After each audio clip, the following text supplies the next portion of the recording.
I'm Anna, and today I'll update you a bit on the situation of gender identity in the Czech Republic through this. And I just saw that there's been this new document that has been released by the Czech government.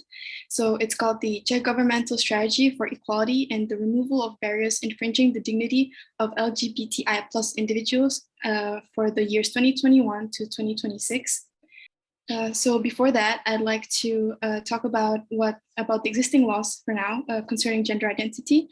So today, in order to achieve legal gender recognition, one has to be at least 18, undergo sterilization, divorce if they're married, receive a gender identity disorder diagnosis, and undergo sex reassignment surgery.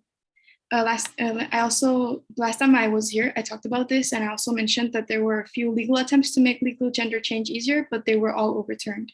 Although the laws remain the same, there has been a new development, which is this document. And it's a document first of its kind, which has been written and published by two government agents, which are the Government Commissioner for Human Rights and the Committee for Sexual Minorities of the Government Council for Human Rights. This document sets the direction and boundaries of the government's activities related to the rights of LGBTI plus people. And the document is mainly based on national, EU, and international documents. This strategy gives different tasks for the relevant governmental organs to complete in order to reach the goals set by documents by 2026. So I will now move on to the main part of the document, which is the objectives that they want to achieve.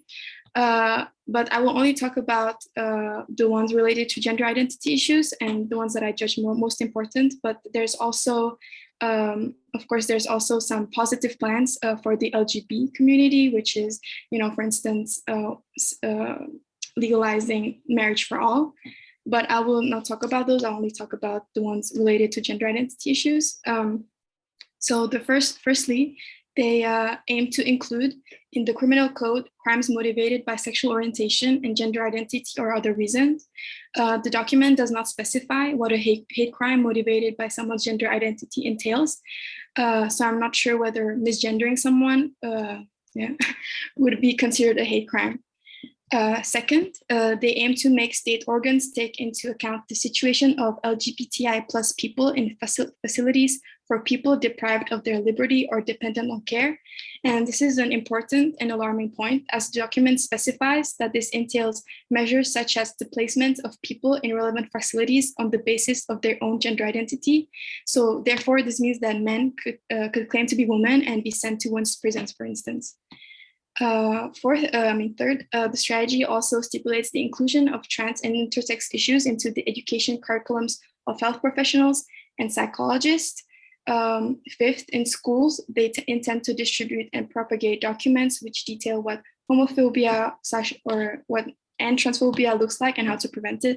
Of course, I was not provided in the document with the definition that they would give to these schools about what transphobia is, but I assume that it will be through a trans ideology lens, which again is concerning. Sixth, they aim to add LGBTI plus issues in school curriculums and hence in school textbooks as well. Again, a very concerning point. To me, the most important part of the document. So they aim to ensure the right of self-ID of trans people. And they also mention intersex people, which I kind of find weird because why are they grouping these two very different groups of people together? But yeah. So in order to complete this goal of self-ID for trans people, they call for the following changes. They want to abolish the requirement of sterilization and sex reassignment surgery in order to achieve legal gender recognition. The strategy also points out that if the person freely wishes to undergo sex reassignment surgery, it should be covered by health insurance. They also want to abolish the requirement of a gender identity disorder diagnosis and the requirement of divorce if married. They also want to enable minors to achieve legal gender recognition. And the document also mentions that it will limit the role of parents or legal guardians in this decision. I also want to restrict the publication of gender information in public identifiers, records, and documents. And they want to increase the protection of trans people against the publication of their original identity, i.e. their biological sex, in public records. This is a strategy document, so I'm wondering like how important is this document and how successful it can be. So I think it's important to say that since April, the strategy has been in the interministerial comment procedure, so it hasn't been fully approved yet. And when I looked at the debates between like Czech politicians, mainly center and right-wing politicians have expressed their opposition to document, while the increasingly popular progressive party called Pirates voiced its support. Even plans of legalizing same-sex marriage remain a point of heated debates. So I presume that when it comes to gender self-ID, it would be even more difficult for such laws to pass today. But of course, I'm not sure. I'm just hypothesizing. Nonetheless, this document is important because it is a document first of its kind, which legitimizes the trans activist position in the Czech Republic. And it's for the first time done by like government organs.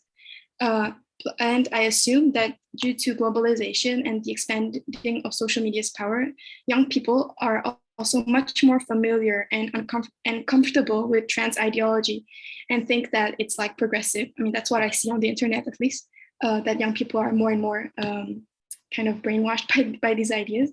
Hence, while I do not think that the measures concerning gender identity will be successful right now, I worry that they will be in the near future.